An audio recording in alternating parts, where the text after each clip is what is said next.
It's time to talk sports. It's Hacksaw's Headlines, a panorama of the world of sports, stories, comments, and opinions. Touchdown, San Diego! Now, here's iconic sports talk show host Lee Hacksaw Hamilton and co-host John Riley. Who wants to talk sports on a Thursday? We do, you do. From the DIXIELINE Lumber and Home Center studios in San Diego, heading towards a great sports weekend, we welcome you to our Thursday podcast. Good afternoon, everyone. This is Lee Hacksaw Hamilton, along with my co-host from left field with his opinions, John Riley. We welcome you as we welcome in the opening weekend of the National Football League season. We're going to go a lot of different directions on this podcast today. This podcast is always brought to you by the great people at DIXIELINE Lumber. You got projects, they've got materials, you need ideas, they can be your best friend and your consultant. Build it, fix it, we guarantee you will like it. Go to DIXIELINE.com to see all the things they have to offer. Aren't you lucky? It's the opening weekend of the NFL season, and I decided to do something nice for you. Instead of making you make your NFL picks from out in the driveway, I brought you inside in this studio because it's 103 degrees outside. Are you ready for some football? I am, and this is going to be fun to kind of get back up to speed on all these different teams. Yeah, we're going to go a lot of different directions, and then just a couple business notes. When we're done, because we put a lot of topics on the table, because we do sports talk the way it should be done, when we're done, your turn to come co-host with us at the table here at the Castle. We want you to join us. It's called Fans Forum. And we're looking for NFL fans and baseball fans to just overwhelm us today with questions, comments, and opinion. John, how does Fans Forum work? This is the way it works, is you go on the live chat. You know, we're live streaming on YouTube, on X, on Facebook, and just go there, make a comment online, type it in. We'll see it on our screen. We'll get you involved in Fans Forum. Also want to remind you, if you love sports, you need to check my website. You won't believe what's on my website today. It's a breakdown of all things in the National Football League. Just go to LeeHacksawHamilton.com. I write on it every day, but today is a really important day. Got to read my one man's opinion column that I wrote. You can access that right off the homepage. Website, baby, LeeHacksawHamilton.com.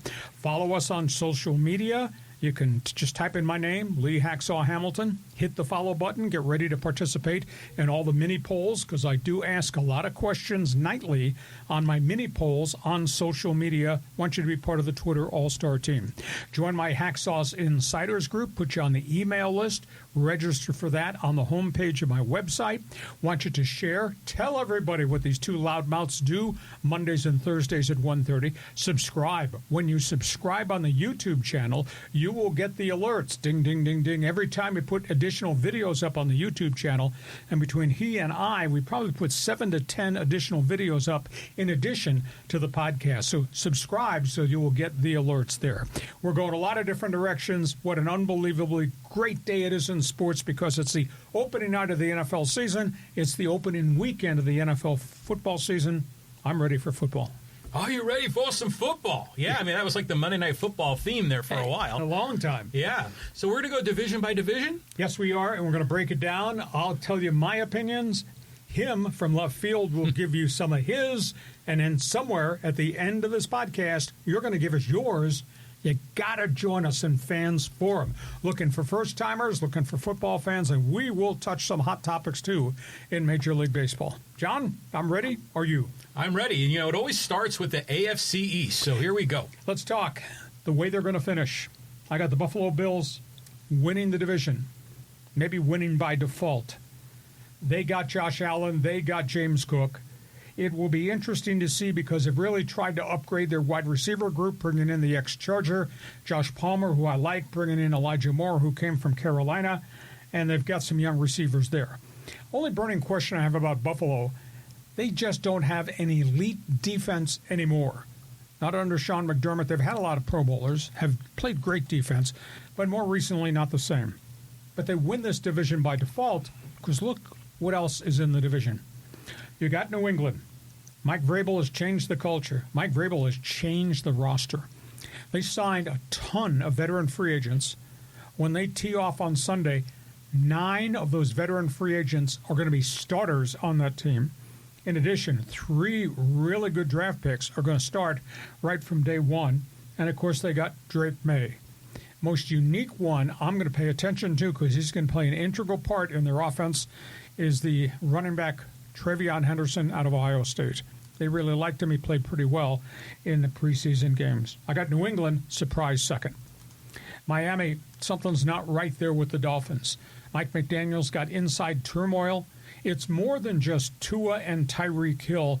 It's deeper than that. Very thin running backs. A lot of problems in the secondary. Their top 5 DBs from last year are gone off the roster. I think this is going to be a bad season. I think that's a coach in jeopardy. I got Miami finishing third. And I got the New York Jets in last place. That might not be fair. I think Aaron Glenn comes in with his own set of values, how to run a franchise. He, of course, came off the Dan Campbell tree in Detroit. He's got Justin Fields. He doesn't know what he's got in Justin Fields, but Justin Fields is his quarterback. He's obviously got a really good defensive front, but there's got to be more there than just the wide receiver Garrett Wilson and the cover corner Sauce Gardner. I just don't think they have enough players, but it will be interesting to see if Aaron Glenn can do what Dan Campbell did in Detroit when he got there. Will them to be better? I think Aaron Glenn has the potential to be a really good coach, but man, I look at the roster, kind of looks like a grab bag of people from here, there, and everywhere. Just don't think they have enough. So, John, is the AF East race over already and a game has not been played? I mean, does anybody dare challenge Buffalo? You view any of those other teams differently than I do? No, I mean, it's definitely Buffalo's to lose. I mean, you could probably flip-flop New England and the Dolphins. I could buy off on that, but why do you think the New York Jets are just a perpetually terrible franchise? If you don't have quarterback and you have no prayer. I mean, this Jets situation at quarterback, this goes back so far. How many years has it been since Mark Sanchez was the number 1 pick in the future of the Jets at quarterback? USC, right? Yeah, and it has never, ever gotten better.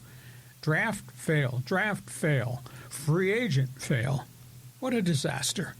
I mean, from Mark Sanchez through Zach Wilson, obviously to where they are right now with this rental of Hail Mary full of grace. I hope Justin Fields can make a pass that comes down in the right place.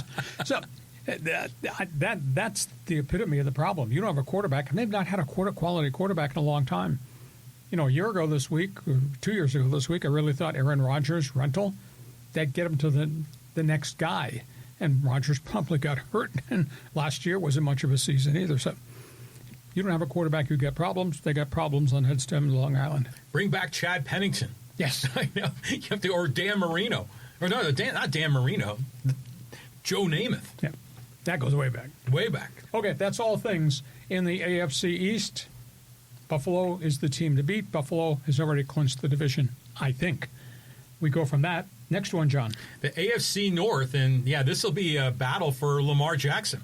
Let's talk about the Baltimore Ravens. Lamar Jackson has done everything except get the ring. That organization has done everything in terms of a player personnel series of acquisitions to help him get that ring. You got Lamar, and then you got the 2000 rusher in Derrick Henry. They've gone out and quietly added tight ends. They've added more wide receivers, and they always build with defense. And what they did this past year defensively in the draft, they went out and got 2 Harbaugh-type players on defense, and Malachi Starks and pass rusher Mike Green out of Marshall. I mean, Baltimore looks like a complete team. But until you've done it, you haven't done it. And Lamar Jackson has not done it. I don't see any Super Bowl rings there. I got Baltimore winning the division. Surprise pick. I got Pittsburgh finishing second. Say what? Are you stupid? I got Pittsburgh in second, even though Mike Tomlin has not won a playoff game in 8 years. Pittsburgh has every piece of the package, and now they have what they've not had since the mid-Ben Roethlisberger era, a quarterback who will make plays and can lead. I'm talking about Aaron Rodgers. Might be a short-term rental, but he's better than anything they've had in about the last 4 years since Ben R. retired. It's interesting, DK Metcalf arrives. He will not be a distraction. It's a big-time player. You add him to the tight ends that they've always had, to what they think will be a faster core of running backs. They are really good on defense. They added Jalen Ramsey in the back end at corner. They drafted Derek Harmon out of Oregon, though he won't start the season. He'll be out for a couple of weeks. They got Cam Hayward back. They got T.J. Watt and his big paycheck. Pittsburgh looks complete, and it's complete because Aaron Rodgers is the one that seals this whole thing together. I got Pittsburgh's surprise choice to finish second. Third place. You got Joe Burrow, you got a dangerous quarterback, you got an explosive offense. They don't have any defense. Haven't had defense for years. They're wasting Joe Burrow's career. Granted, they did get Trey Hendrickson signed to a one-year contract extension. They ended the nasty holdup. But at the end of the day, look around the rest of the people on defense. Who the hell are these guys? They keep changing pieces. They can't stop anybody. They're wasting Joe Burrow's career. Quarterback who can play, a defense that can't play. And in last place, I got Cleveland. Big payday for the pass rusher Myles Garrett. Really good draft pick in Mason Graham, defensive tackle. But the huge question there, quarterback question. They got 4 on the roster, and none of them are proven starters outside of the aged Joe Flacco.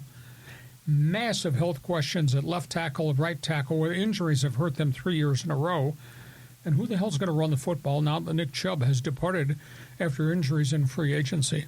I feel bad for Kevin Stefanski. He's a bright guy as head coach.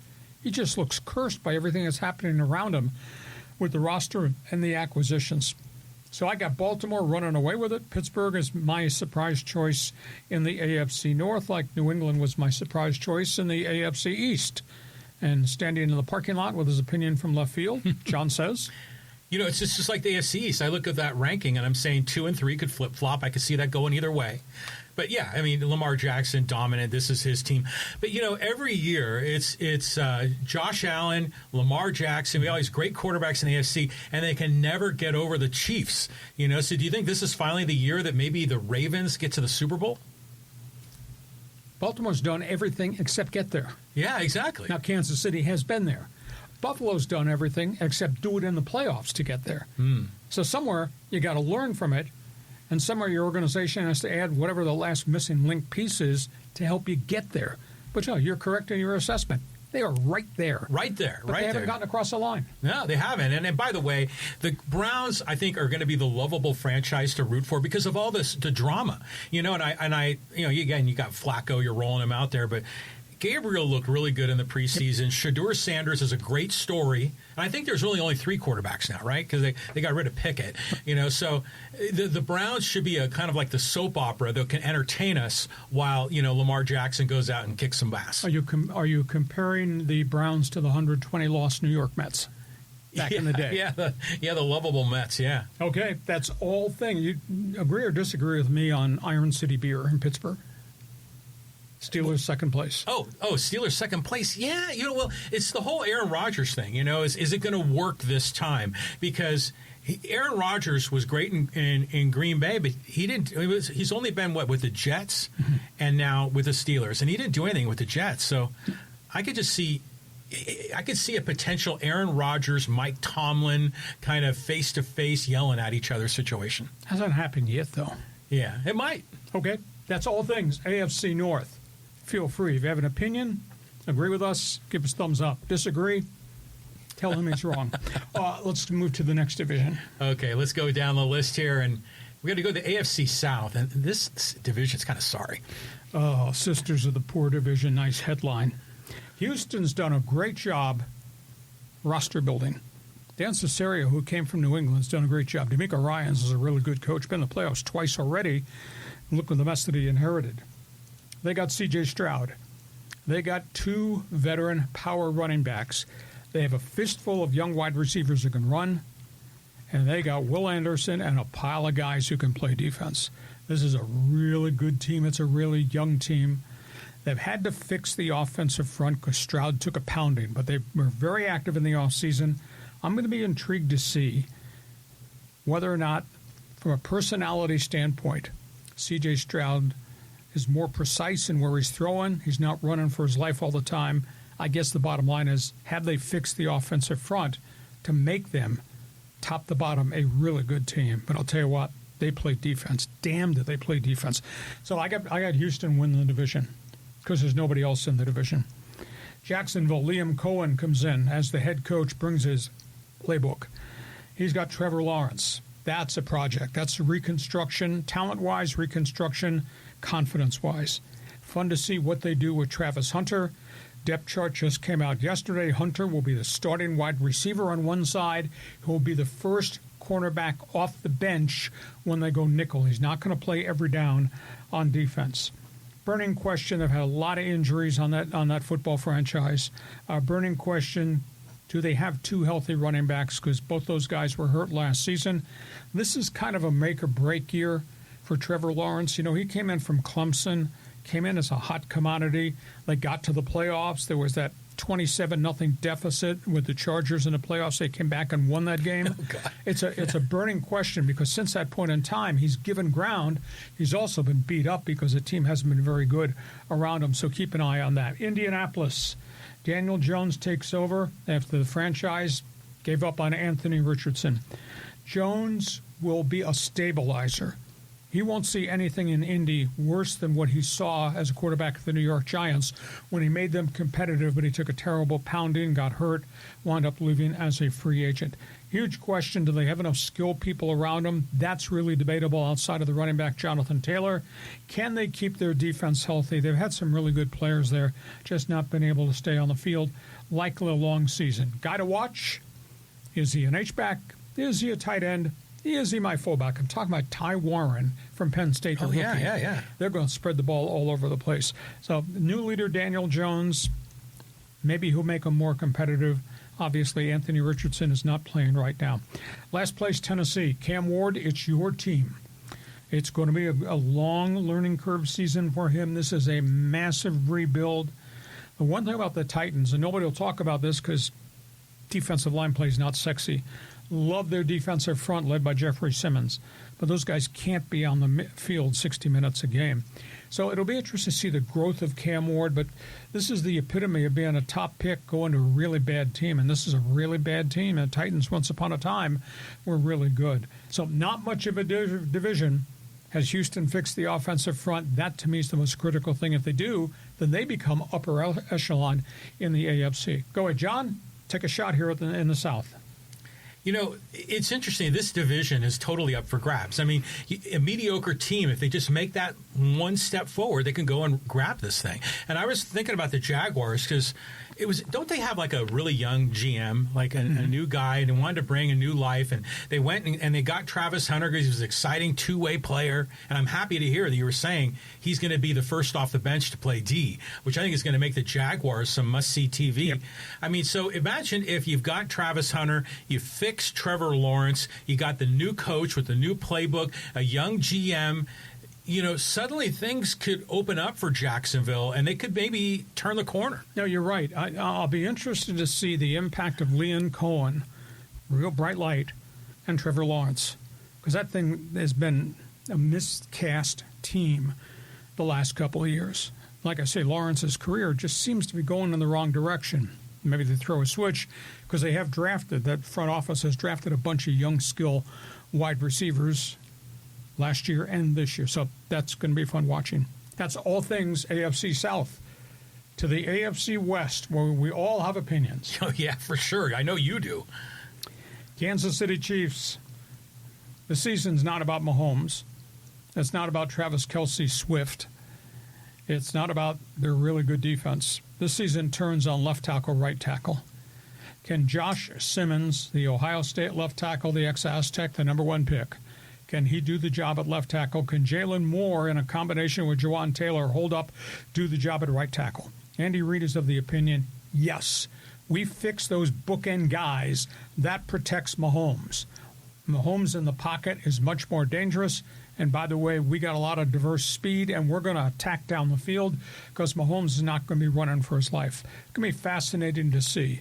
Now, there is no Rashee Rice to start for the first 6 weeks by virtue of the suspension. That's going to be a blow because he's going to miss 4 games against some of the best teams in the league.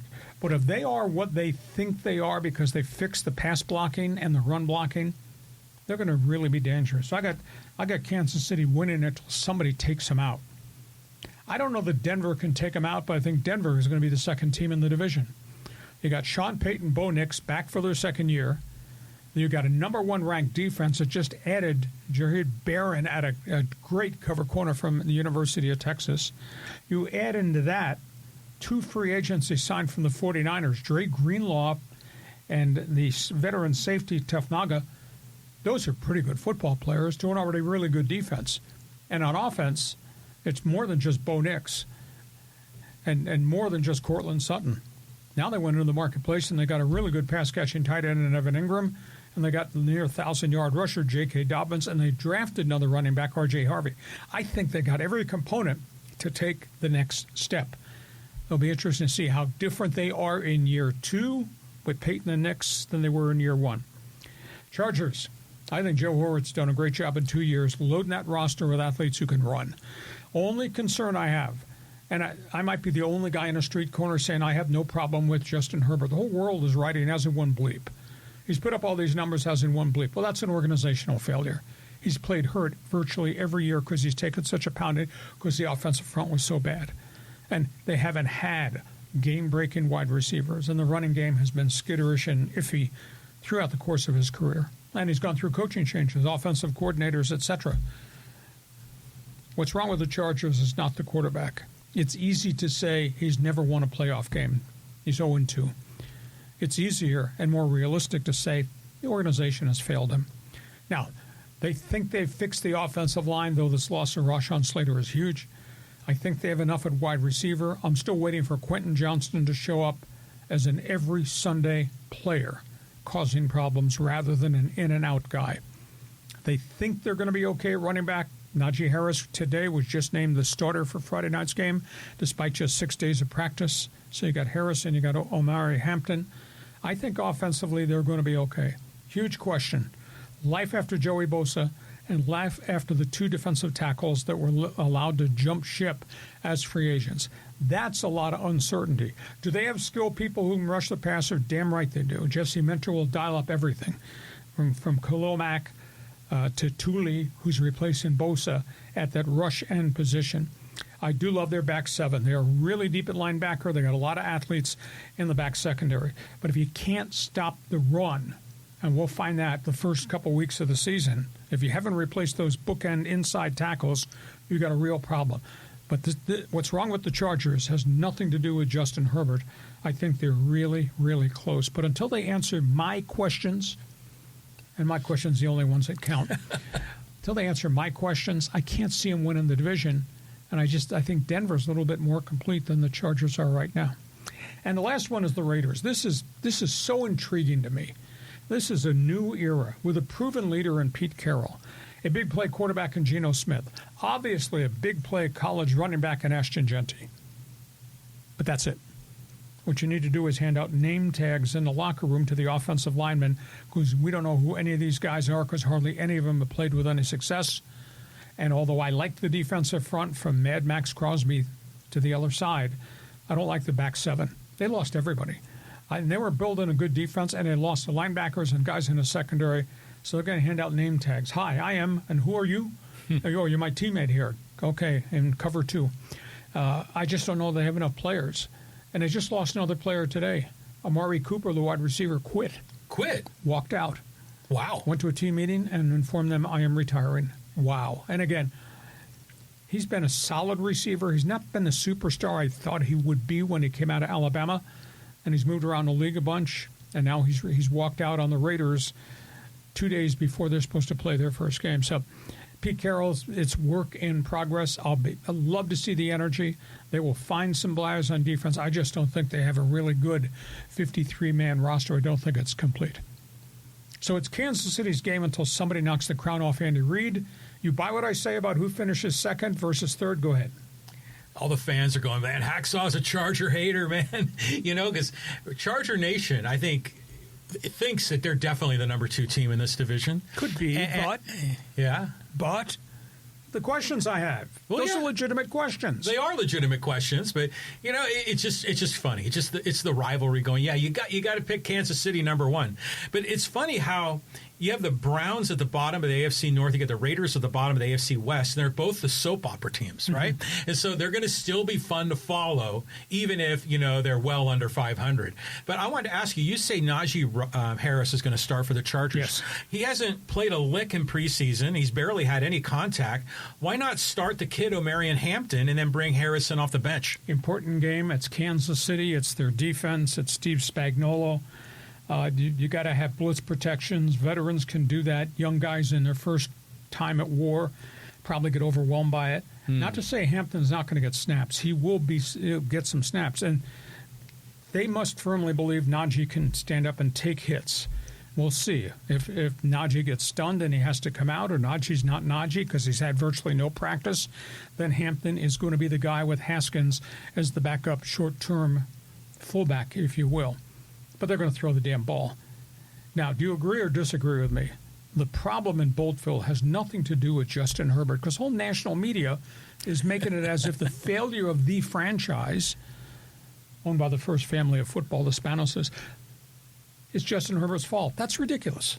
Yeah, I mean, Justin Herbert could do no wrong. He dates all the pretty women, And but yeah, I think you're right. And there's been that shuffling of the deck on the front line. He's going to be running for his life again. And you're right. Like Najee Harris, I'm worried he's not going to have the vision, because that's the thing you always hear about running backs, the vision to see the holes. But Herbert, he's had collapses, but the collapse like in the playoffs against the Jaguars, that was a defense for the Chargers that imploded in the second half. It wasn't him. And the collapse against Houston because they couldn't freaking protect him in last year's playoffs. They threw 4 picks. Yeah. So it's not on him. They got to fix it. Okay, all things AFC West. We're just halfway through here, our NFL preview.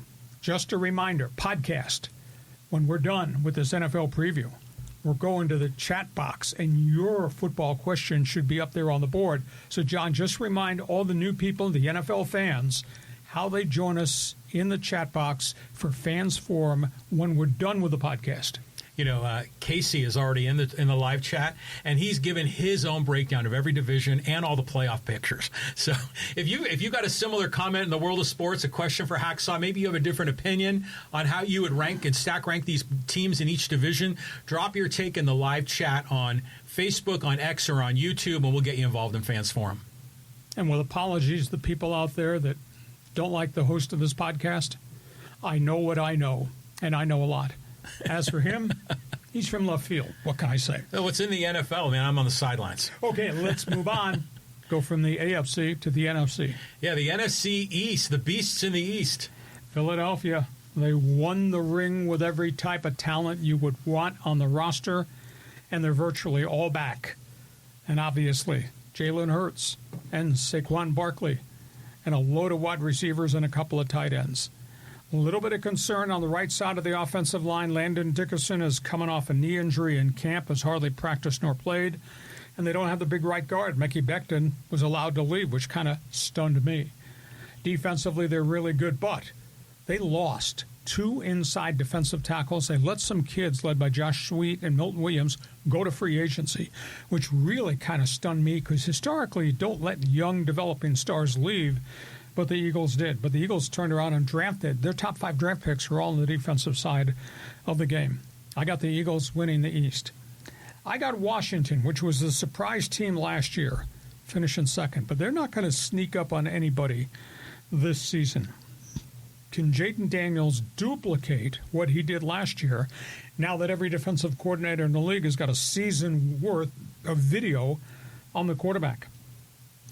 Can Deebo Samuels make a big difference, coming in as wide receiver in the trade from Frisco and not be a distraction? Can Deebo be on one side with the dangerous Terry McLaurin is on the other? And they got rid of the running back Brian Robinson, and it is the Austin Eckler show now. Can the ex-Charger running back stay healthy? They're really good, but if people figured them out between year 1 and Jaden Daniels' second year. Third team is going to be a surprise. I got the New York Giants. I got the New York Giants because Jerry Jones has ripped apart the Dallas Cowboys. I got the New York Giants because Russell Wilson is more trustworthy at quarterback than they've had in a while. I got the Giants finishing third because they have a load on defense. And they went out and they got Abdul Carter from Penn State to go with a tremendous number of pass rushers. Now, they may play really boring football, but I'll tell you, their front 7 on defense is good. It doesn't matter. If Russell Wilson leads them to a 14-13 win, people in the Big Apple are going to be happy. I think Wilson's going to make them more competitive than anybody understands. And I think that defense, now that you add Abdul Carter, going to make them great.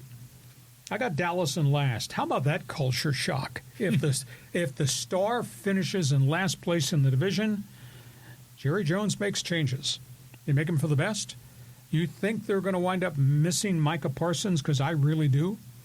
Last year was just a wreckage of injuries on the defensive side of the football. All those guys who were hurt are back, but are they going to play at the same level that they had played before they all went down? They got Troy Aikman.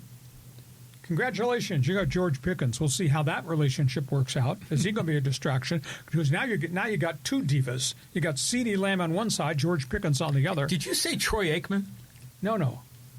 I think you meant Dak Prescott. Oh, did I say Troy Aikman? My bad. Maybe I misheard it. My mistake of the month. Oh, you got Dak Prescott. But I'm talking about the wide receivers. Right. You got two divas. Oh, totally. Yeah. CeeDee Lamb and George Pickens. And, you know, Cowboy football used to be known for Emmitt Smith, Ezekiel Elliott. Who the hell are these running backs?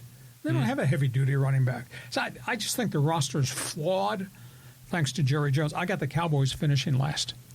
You agree, disagree? You look at me rather strangely, or is that because you're wearing a Chihuahua's El Paso hat? Go ahead. Yeah. You know, I like your stack ranking here. And again, we see the drama, the soap opera that is projected for last place. The Eagles, the Eagles, are going to play the Cowboys tonight. Now, where's that game? Is that in Philly or in Dallas? Fly, Eagles, fly at home. That's going to be just a tarnishing. You know, it's just going to be a tar and feather thing, don't you think? Could be. I think so. I mean, I wonder what the emotional state of the Cowboys is going to be because there's no Micah Parsons. Yeah, it's going to be weird. And by the way, with the Giants, you know, you're showing some optimism about Russell Wilson, and yeah, that could work, but he hasn't been much the last 3 or 4 years. I wonder if at some point Jackson Dart gets that starting spot because he looked good in the preseason. He is now, as of this hour, the number 2 quarterback on the depth chart they turned in. Yeah, good for him. So he may get the chance to play. But see, I think the Giants, if the Giants can win 10-7, that's all they give a damn about. That defense can make you win 10-7. Yeah, it's an interesting division. Okay, that's all things NFC East. We move on to the NFC North, black and blue football, the Norris division. Oh, my God. This has got to be the best division in the NFC. Maybe as good a division as there is in the National Football League. Big play offense, Jordan Love. Big-time wide receivers, though they have to keep these guys healthy, the Christian Watsons of the world, the Jaden Reeds of the world, and now they add Texas rookie Matt Golden to that wide receiver core. 2 deep at running back, 4th-ranked pass rush in the league, and now Micah Parsons shows up this weekend wearing green and gold. They look like they have every component there to be the top team in the NFC North, which probably comes as a real shock to those people that live in the 313 area code, a.k.a. Detroit Lions. Dan Campbell's built some tremendous teams there. But, you know, the first couple of years he was there, golden charmed. He had no injuries. The last 2 years, significant injuries. Offensive line, last year, defensive line wiped out, led by Aiden Hutchinson. Now, all those guys, he had 5 key defensive guys out last year with injuries. They're all back. Can they hold up? Can Hutchinson be what he was prior to the broken leg? They're really good. Jared Goff, Jahmyr Gibbs, the consortium of wide receivers, and the fact they just play war ball all the time. But I don't know that they have the explosiveness now that Green Bay has accumulated. I got Detroit finishing a surprise second to the Green Bay Packers. Here's the mystery team, Minnesota. They got the kid quarterback. It's the 3rd different starting quarterback in 3 years. J.J. McCarthy has never done this before. But, boy, are they loaded around him. Really good offensive line led by Chris Darashaw. Big tight end in Hawkinson. They got 2 great wide receivers, no doubt about it, Jefferson and Addison. 2 hefty running backs. So there's a lot of complementary pieces that'll take the pressure off J.J. McCarthy. It's going to be fascinating to see if he hits the floor running and how he does as a first-year quarterback. Really good defensive front. I like the Vikings, but not enough to chase down first nor second place. Last team, the Bears. New coach Ben Johnson. The quarterback Caleb Williams, who was running for his life all last season. Drastically different playbook. Lots of young wide receivers. They went out and got a big tight end from Michigan, Cortland Loveland. Luther Burden, another wide receiver. Odunzie is back. They think they've got a lot of skilled people in a different playbook for Caleb Williams to excel. 3 offensive linemen have been added to the team. They're trying to fix everything on the offensive side of the football. This bears watching how Caleb Williams does with all the things that Ben Johnson is going to demand as the new coach with a new playbook in Chicago. Fascinating division to me. This bears watching. Yeah, Bears. The Bears. Okay, I would flip-flop the top 2 teams. I mean, Detroit has just been America's team. I mean, how can we pick them against America's team? And then the Packers, by the way, you say they have 2 deep at running back. Isn't one of them Josh Jacobs? Yes, that's heavy duty. Oh yeah, big time. He's legit, And then the golden receiver, I remember seeing him playing at Texas. He was hella good. Yeah, so. and they got the 4 wide receiver, and now they had Matthew Golden, and they got a tight end that catches ball. I just think Jordan Love's just got a lot of factors around him that work. Yeah, I mean, it is a really nice package there. I'm hopeful that the Bears can, Caleb Williams can have some success. I mean, the Bears have been starved for so long, and I'm always rooting for, our guy, Kevin O'Connell. So I hope the Vikings do good. I mean, there's a lot this is a very interesting division. There's a lot of storylines. Oh, very much so. You'll be running down to Fox 5 to watch the NFC games on closed circuit in the studio. Okay, that's all things NFC North. Let's go south. Well, this is all these southern divisions are pretty weak, aren't they? Oh, they are. Tampa Bay. Baker Mayfield has arrived as a star. He's the catalyst of everything that goes on in Tampa. And I got questions. He had a lot of injuries. Wide receivers, Mike Evans, Chris Godwin, have both had major injuries over the last 3 years. Do they have legitimacy at running back, or doesn't it matter because Baker's the one that's going to create all the things offensively? They are really rugged on defense. Their front 7 is really good. Tampa, I think, is going to be a really good team in the NFC. It's not going to be a sexy name because there's so many marquee names in the NFC North.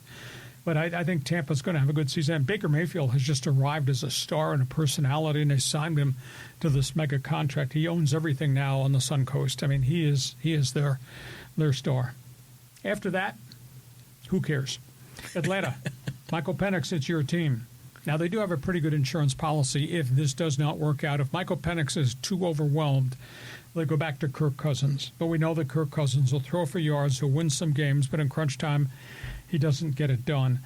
They think they've fixed their offensive line, which I'm sure Kirk Cousins will be very happy about. They drafted 3 pass rushers up front. I just don't think it's a team of complete components right now in Atlanta. But let's see how Michael Penix does. He did well when he had to replace Cousins after Cousins was shelved with injuries. He was pretty competitive. But again, it's his second time now. People are compiling video on what Michael Penix does versus what Michael Penix can't handle.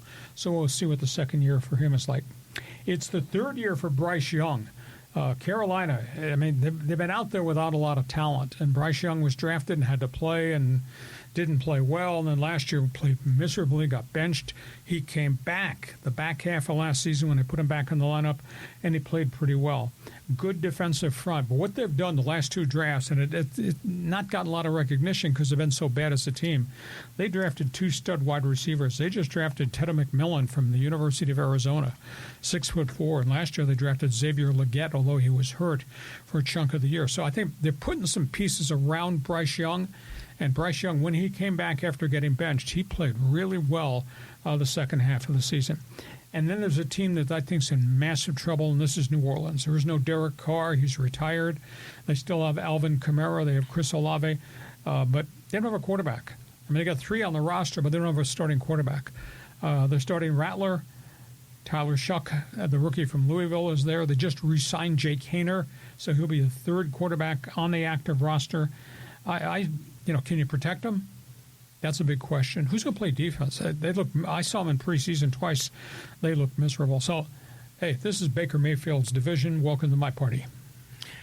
This is crazy, but that's a really terrible division, So hopefully the BUCS finish above 500. But Baker Mayfield seemed like he was like on the edge of a cliff, that his NFL career was almost over. Yeah, he was in Cleveland. Look how that worked out. And then I remember he flew in to play for the Rams that one time, and they gave him the playbook at like 2 days and did pretty well. So it's kind of nice that he landed on his feet somewhere, and they've got a star. But I'm looking at those teams, and I'm trying to figure out, are any of those like natural rivals? I'd imagine the Falcons and Saints have a lot of history as rivals, but Who's the Buccaneers' number one rival? The Dolphins, or is it the Jags? Or Well, the Dolphins are in the AFC, so you don't get to play them very often. Yeah. See, I don't know. Tampa Bay's kind of miscasting because those other franchises haven't really been great. No. I mean, who would you match up? Like, maybe Carolina with the Commanders, or I don't know.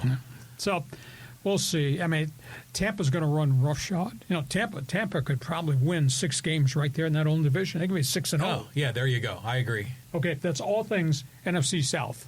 Last stop on their NFL preview. Let's go West. The NFC West, this is the Rams division to lose. The Rams came within a snowball's throw of going to the Super Bowl last year before losing at the end to the Philadelphia Eagles. They have a really young defense that's now together for the 3rd year in a row. The one common thread, they run like hell, and they play defense, and they hit, and they are deep, and they have numbers. They got the aging Matthew Stafford. He says, I'm ready to play. They think they can protect him. We'll see if he can stay on the field to play all 17 games. That's going to be a huge part of the equation. But, you know, they've added Devontae Adams at wide receiver. They got Puka Nacua on the other side. Keep an eye on this rookie tight end Terrence Ferguson out of Oregon to complement what they've got with Ty Higbee. They're 2.5 to 3 deep at running back. Only glitch they have, can their left tackle, right tackles hold up? They've had injury problems there. This blood clot thing with Alaric Jackson, to me, is a bit of a red flag, but the doctors have cleared him to play.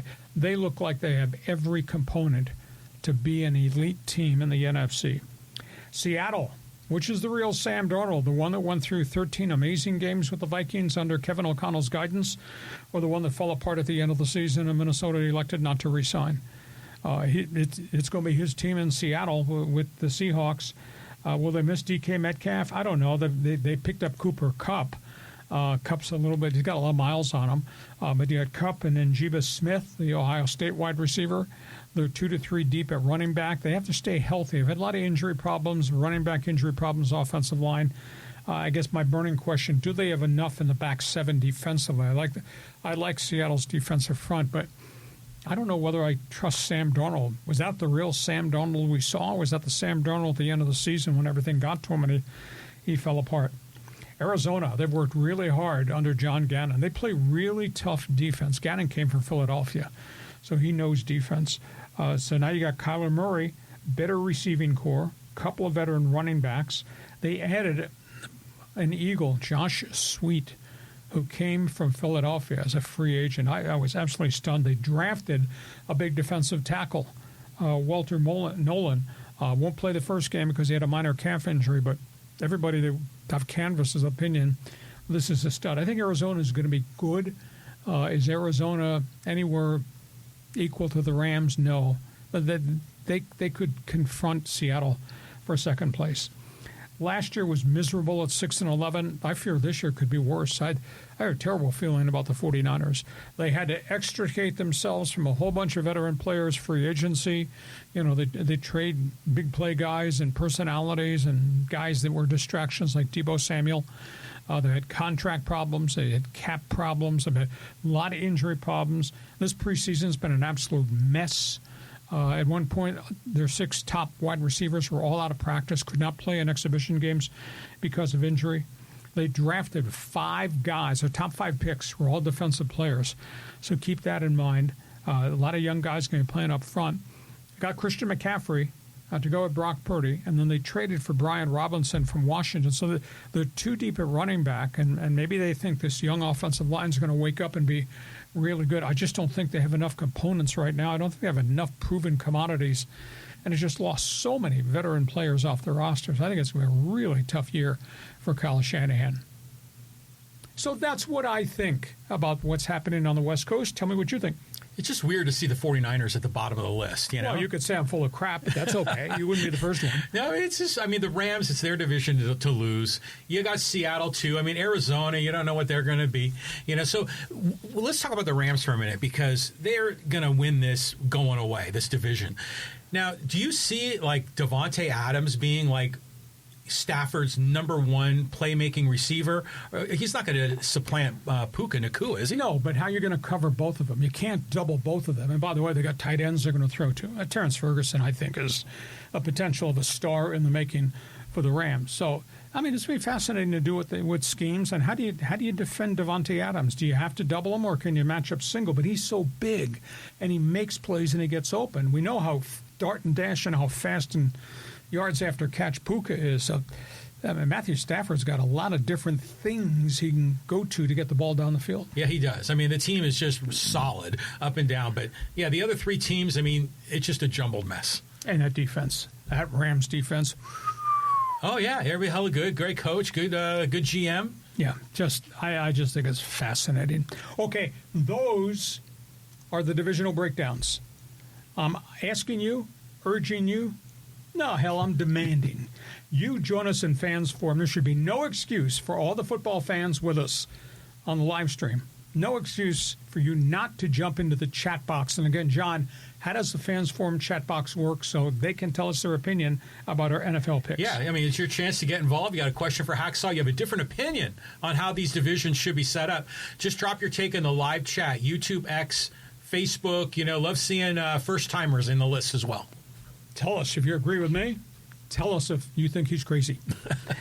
Okay, before we get to halftime, it is the opening weekend of the NFL. Starts tonight, another game tomorrow, a load of games on Sunday. John, let's just go through marquee games real quick. A must-see TV.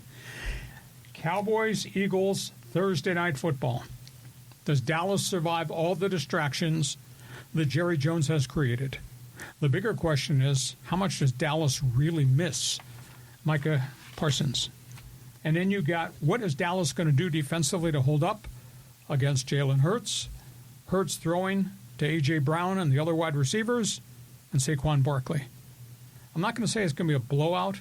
It could be a blowout. Dallas could be in last place in the division by 10 o'clock tonight. I got the Eagles winning that game. Chargers-Chiefs on Friday night in Brazil. Part of me is fascinated to see the matchup. What's the matchup, Hacksaw? It's not Justin Herbert versus Patrick Mahomes. It's Justin Herbert versus Steve Spagnuolo, the defensive coordinator. Herbert is 2-8 against Kansas City. Now, of those games, 7 of them have been decided by a touchdown or less. So he's had them in all these games, but they haven't won.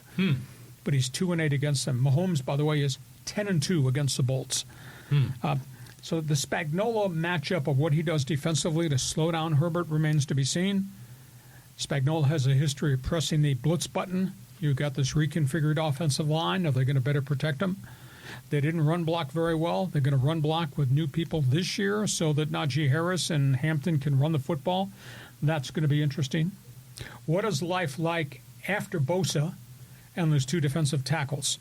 From the Kansas City standpoint, trust me, that defensive coordinator with the Chargers is going to send people. He's going to test the manhood of Josh Simmons and the blitz and the right tackle, Jalen Moore, Jawan Taylor. And we'll see who's going to win the war between the Charger blitz package versus these new guys out on the edge trying to protect Patrick Mahomes. Josh Simmons is our guy, San Diego State, right? And Kansas City's left tackle. Yeah. Damn right. Yeah. So pay attention. So the Chargers-Chiefs, Friday Night Football. Damn, it's going to be great. Most unique meeting on the weekend. Raiders, Patriots, New England. Debut Pete Carroll, debut Mike Vrabel. Pete just doesn't have enough right now, and losing guys like Amari Cooper resigning and retiring this morning is a big setback. You got Drake May of the Patriots coming off a pretty good first season, now with better skill guys around him because Vrabel's brought in free agents. You got Drake May going against a repatched work secondary. He may have a big statistical night throwing the football. Now, you do have Mad Max Crosby. You got this defensive front who rushes pretty well. So I'll be intrigued to see if they protect Drake May really well. At the end of the day, Geno Smith, he'll scamper. He'll make plays downfield. Can Genty run the football? They didn't run it worth a lick in preseason. His offensive line, they're all wearing name tags. None of those guys outside of Colton Miller have accomplished anything. And again, the Raiders have lost 2 players that I thought were cornerstones. Christian Wilkins, who they released in the contract dispute, and now what happened today with Amari Cooper. So Raiders-Patriots, new coaches, that's going to be fun. in the AFC, you got the Ravens and you got the Bills right out of the gate. Wow. Sunday night shootout. Josh Allen, Lamar Jackson, Allen versus this unbelievable Ravens defense. You got Derrick Henry running against a Buffalo defense is no longer what Buffalo's defense used to be. I could see this being a Baltimore win. Rams, Houston, Matthew Stafford against that Houston pass rush. Fascinating. Does he get them getting the ball out quicker, or do they get him with that pass rush? That's really going to be fun. And, of course, conversely, they've rebuilt the offensive line in Houston. How does C.J. Stroud hold up to what is a fierce Rams pass rush? You want to see people play with their hair on fire? Watch your Rams defense. It's really fun. And then you got in the NFC North, you got the Lions versus the Packers right from the get-go. Jared Goff versus Jordan Love. You got Green Bay's pass rush with Micah Parsons showing up. That's going to be a wild game. I mean, both these quarterbacks are going to be under siege. So, as you say, John, must-see TV. Great headline. Yeah, I give a gold star to the schedule maker. Yeah. I mean, for week one, look at those matchups. I mean, it's going to be a fun rivalry tonight, Cowboys-Eagles, but that's lopsided. You know what's fun talk about the Chargers and the Chiefs, and they're playing in Brazil.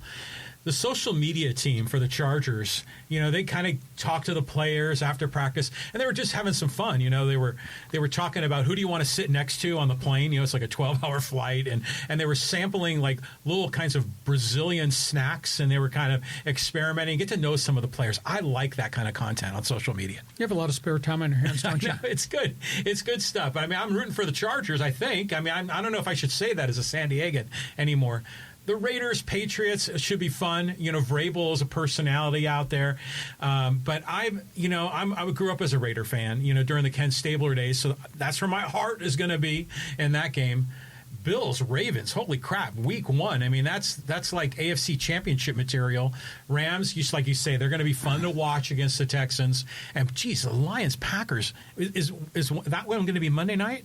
No, Monday night. For some reason, they have the Vikings and Bears on Monday night, why are you doing that? Well, that's another big rivalry game, you know? But so neither one of those, at this point, those are young quarterbacks. That's not the game. Well, it's not the game, but, the schedule makers figured, hey, we'll get the Midwest TV ratings cranked up for that one. Okay, so that's all things first weekend of football. We've covered it. Because we do sports talk on this podcast the way it should be done. We're giving you all the opinions you'd want about the NFL. So we get to halftime. We are going to cover some baseball and a few other items, and then we're going to open it up to fans forum for you to get involved. This podcast brought to you by DIXIELINE Lumber and Home Centers, 9 locations to serve you in San Diego. Just like we checked off all the boxes and all the storylines in the NFL, John, you check off all the things that DIXIELINE can bring any of their customers who walk through the front door. Well, I mean, the list is long. I mean, it's lumber, building materials, doors, windows, kitchen, bath, decking outside. But what's one of the cool things about DIXIELINE is they have drive-through lumber yards, which is really kind of an interesting thing. Because if you go to like one of the big box stores, you got to roll in your cart into the store and you're looking at the lumber. DIXIELINE's got quality lumber. You roll your truck in. Maybe you got an SUV, or maybe you're a contractor, with a flatbed trailer. They're going to get you the wood. They're going to load it up for you, and you're going to be out the door, lickety-split. It's much more well-designed for, I think, the builder and the contractor and the do-it-yourself homeowner, especially if you need lumber. That's one of the great things about DIXIELINE. 100 years in San Diego. 9 locations to serve you. Just find out what they can mean to you. Just go to the website, DIXIELINE.com. Just a couple of reminders. If you like sports, read my website, LeeHacksawHamilton.com. Read my one man's opinion column I posted today, because that's the written version of my NFL preview, a club-by-club breakdown of everything across the National Football League. Want you to join me on social media. Just follow me, Lee Hacksaw Hamilton. Hit the follow button there on X. Want you to share. Tell everybody what we do Mondays and Thursdays at 1:30. Want you to subscribe. When you subscribe, every time we put something new up on the YouTube channel, you will get the alerts. Once you're part of Hacksaw's Insiders Group, you'll get on our email list. When you get on the email list, you get 2 different emails a day from the 2 of us about all things in the world of sports. And, John, when we're done, we're going to ask any of these people to join us Fans Forum chat box will be open. How does Fans Forum work again for new people on this live stream? For new people, if you want to get involved. We're about to talk baseball. We just did the first half. It's all NFL. We're going to get into baseball and the all kinds of other things, and Fans Forum comments and questions. So that's your chance to get involved. So drop your take in the live chat on X, on YouTube, or on Facebook. All right, let's go to the second half. This podcast brought to you by DIXIELINE Lumber and Home Centers. John, we're talking baseball. I can't believe what we have seen this week. Yeah, both the Padres and Dodgers are just killing us. Just absolutely amazing. Explain this. Baseball fan out there watching, please explain this to us. How is this possible? You're playing the worst teams in baseball, and you're losing to the worst teams in baseball at the most important time of the pennant race run, the month of September. Padres get swept by the Baltimore Orioles. Padres have lost 8 of their last 10. Now they go on the road. Get this. The last 19 games they've played, they've had 3 quality starts. It's been terrible. All by Nick Pivetta. Right. The other 16 have been abysmal. And here's Nestor Cortez serving up 3 home runs in 1 inning in a row after serving up a leadoff home run to the Orioles. Nick Pivetta is going to be given the ball to pitch Friday night in Colorado. He is the ace of the staff. Phenomenal year, 13-4. Do you know what his career number is at Coors Field? No, I don't. Career earned run average in Denver for Nick Pivetta, 17.36. Well, that's really bad even for Denver. The Rockies have a career .456 batting average against him when he pitches at Coors Field. Holy crap. That's right. I used a different adjective adverb, but that was it. You know the starters in the last 7 games for the Padres. Here's a stat. The starters have gone 25 innings in 7 games. That's just a shade over 3 innings per start. In 25 innings, they've given up 25 runs, 36 hits, 15 walks. That's 51 base runners in 25 innings. The collective ERA of all those starters, excluding Nick Pivetta, the collective ERA, those guys, is 9.00. And Manny Machado is hitting .218 since August 1st. Machado and Tatis between them have 2 home runs each since July 25th. I mean, this team is totally dysfunctional. And we got 3.5 weeks to go in the season. I would normally say, no problem. They'll put together a streak. They're playing bad people. But it's a problem. They're 2-8 in their last 10 playing bad people. Right. So that's a shocker of a story. And before you people in L.A. laugh at the people in San Diego, what are you laughing about? Your Dodgers losing to Pittsburgh. Your Dodgers, ready for this stat? I'm sorry to be a stat freak, but there's always numbers behind the storylines. The Dodgers this year against the worst teams in baseball, John, the Dodgers with a $383 million payroll, Dodgers are 4-11 against the worst teams in baseball this season. 4-11? 4-11. How does that doesn't make any sense? Sure it does. We're playing the Pirates, the Rockies, Arizona, and the Angels as bad as they're playing. Think about that. I think you could add up all their payrolls, and it's still less than the Dodgers. That's right. Dodgers right now have no edge. I mean, when your manager in his post-game autopsy press conferences uses the word like edge, lack of intensity, lack of focus, what he should be saying is lack of leadership. Where's the leadership on the field from this team? There seems to be no fire in these guys. They're just going out and playing. If I hit a home run, I hit a home run. And they got lineup problems. Michael Conforto was a $17 million disgrace in left field. They gave Teoscar Hernandez his 3-year extension. He had such a good season last year, and he's like half the player he was last year. And then the boys in the bullpen, 24 blown saves. 24? This season. The relievers on the Dodgers, the right-hander relievers, ERAs of 4.68, 4.44, 4.91. I mean, it's just abysmal. And the team ERA is 4.12, the team ERA, with the gold standard starters. But because the relievers are so bad, the team ERA is 4.12. It's just terrible. Can the Dodgers rally? Yeah, I guess so. They're playing bad people too, but they've been playing bad people for weeks. And look where they are. So if you want to make an excuse, go ahead. Or you want to critique both, go ahead. You're not going to compliment anybody, are you? No, they're both playing horrible. I mean, and this is the Dodgers are like handing the division to the Padres, and they're just. Thank you. I know exactly, and they won't take it. It's right there for the taking.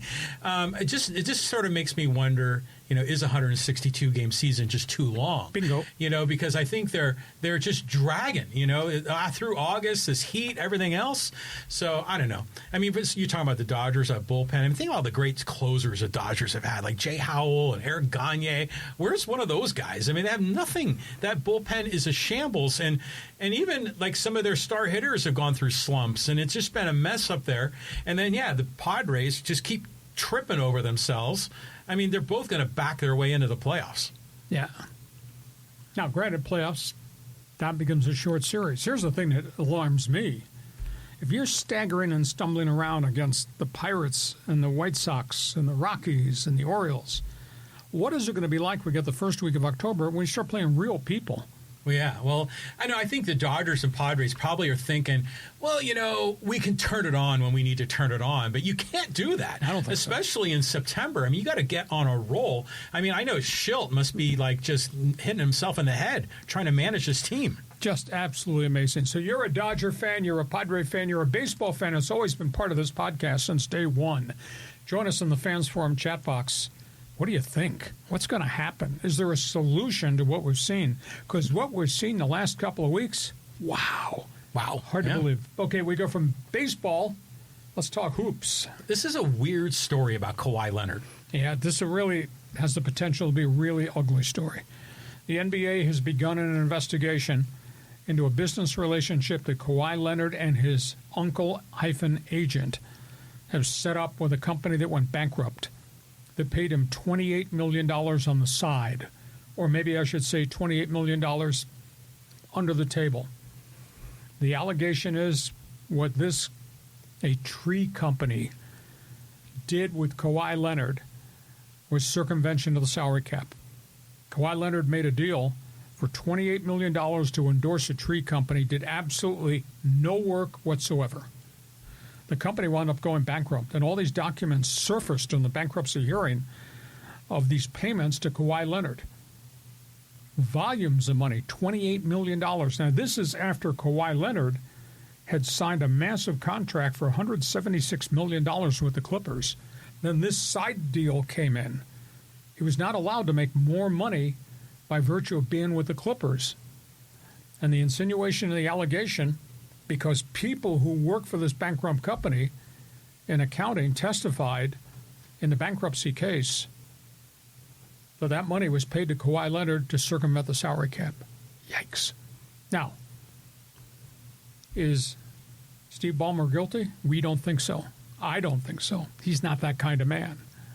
Was he an investor in this tree company? Yes, he was. Did he sue the tree company when it went bankrupt? Is he a creditor? Yes, he is, to get his money back. I don't think Ballmer was involved. The guy that's got dirty hands in all this is his uncle.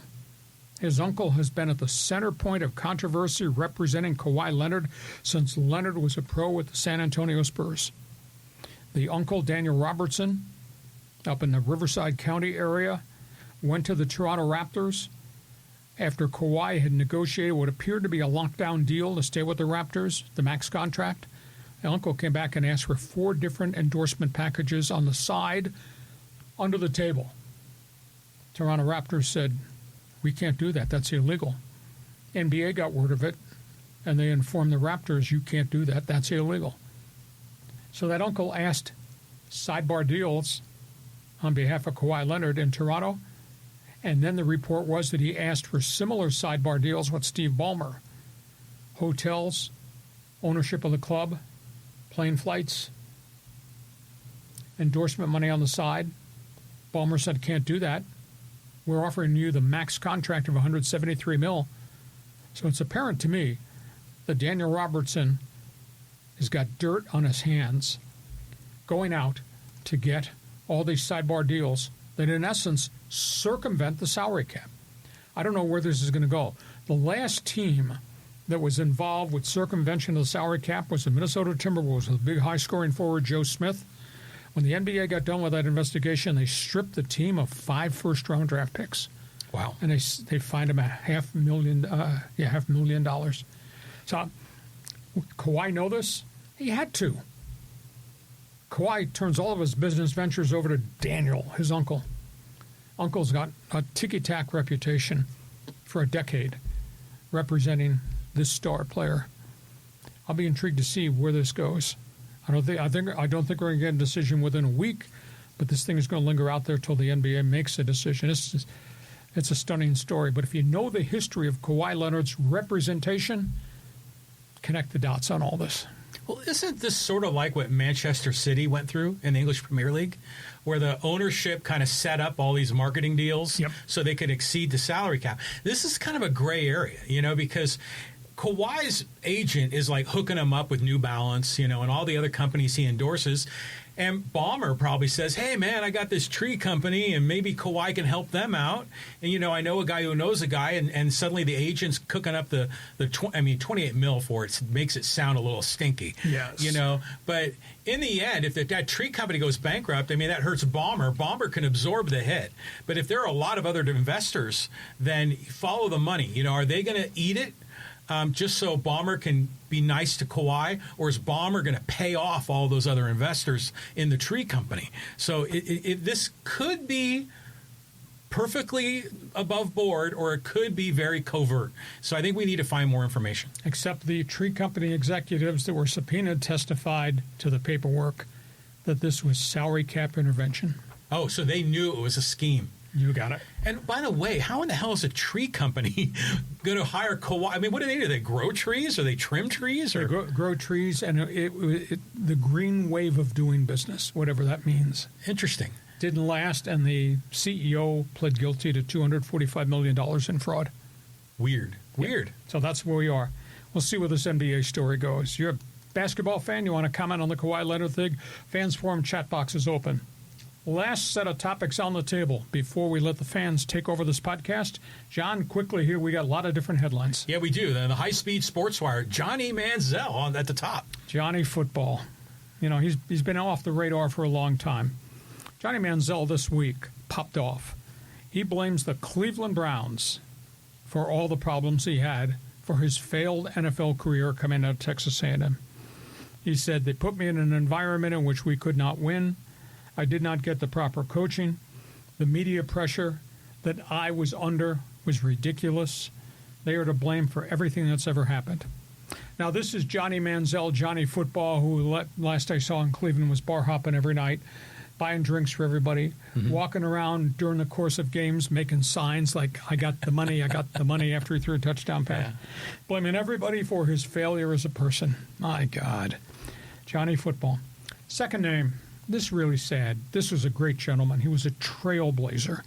George Raveling, legendary coach, USC.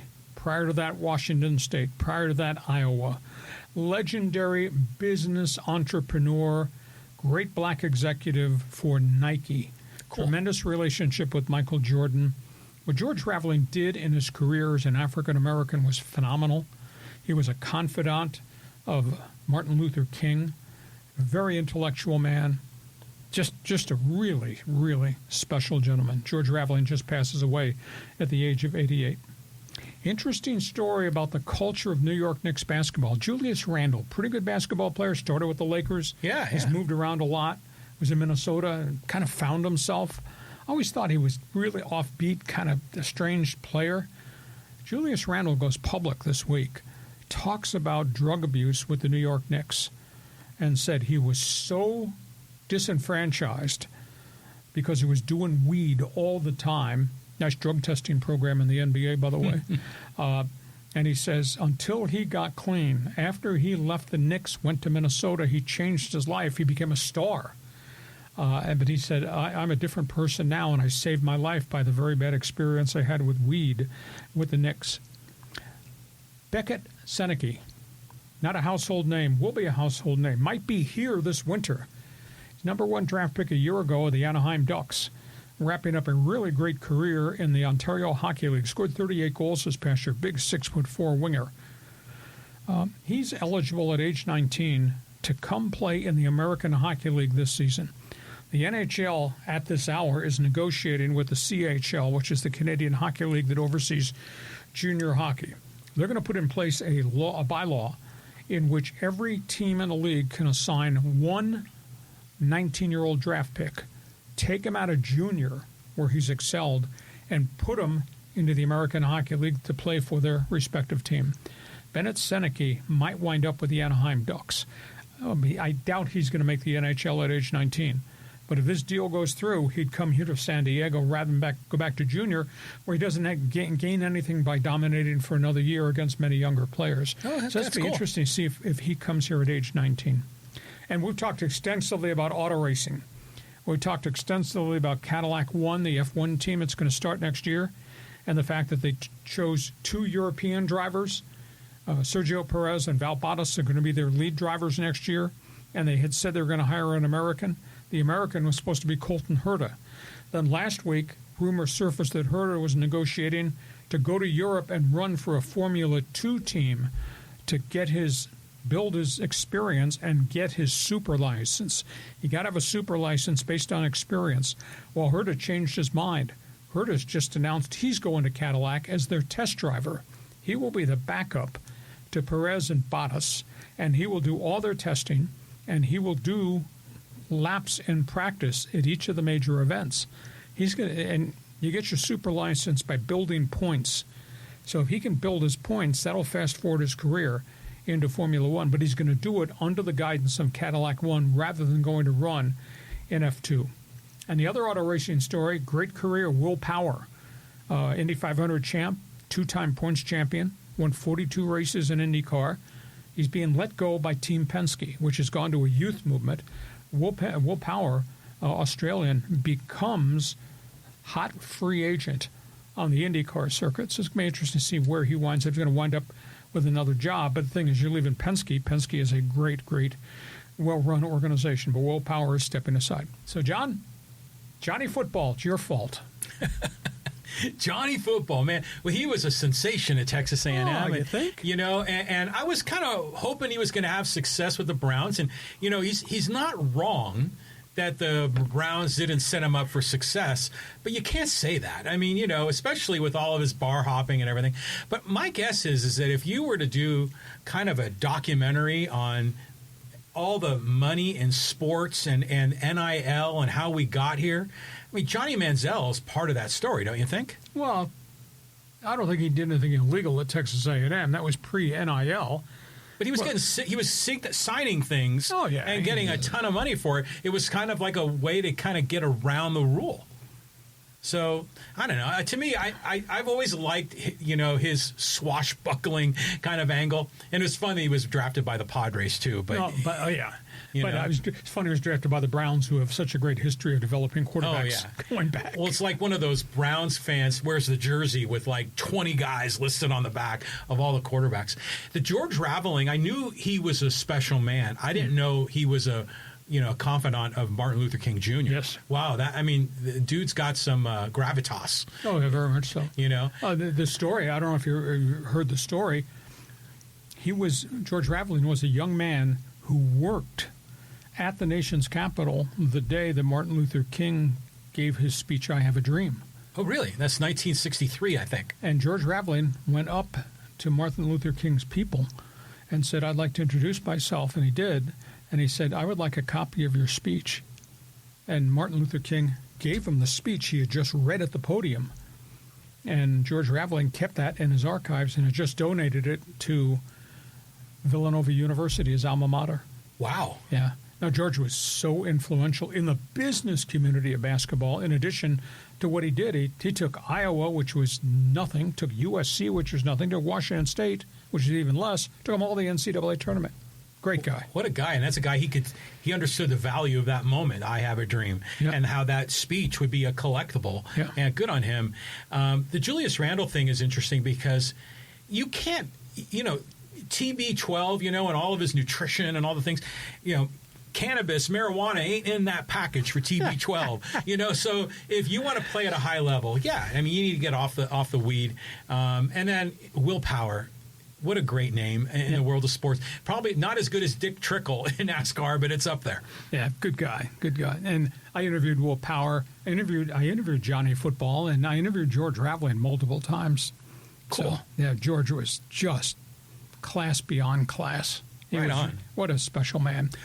I'm with apologies in front because I know these people don't always agree with what I have to say. My new signature coming on will be I got money. Johnny Football. All right, it's time for Fans Forum. Who wants to join us? Because we're going lots of different directions. We're going to bust as many from you about the NFL, about Major League Baseball, any topic on the table. Fans Forum chat box is open. This podcast is brought to you by DIXIELINE Lumber and Home Centers, 9 locations to serve you in Southern California.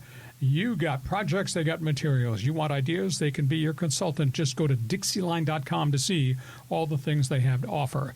John, I'm ready. I think the football fans probably are ready too. Go ahead. Oh, yeah, for sure. Okay, let's go to our friend Matt. He wants to talk basketball because it's wild looking back at NBA free agency 2019. Lakers and Clips both mortgage futures. Lakers got AD a championship and Luka from it. The Clippers gave away an MVP and are looking down the barrel of losing more draft picks. Yeah, he's talking about, obviously, the Shea Gilgeous-Alexander trade. Again, Paul George came as a byproduct there. You know, the Clippers, to a degree, are a little bit cursed.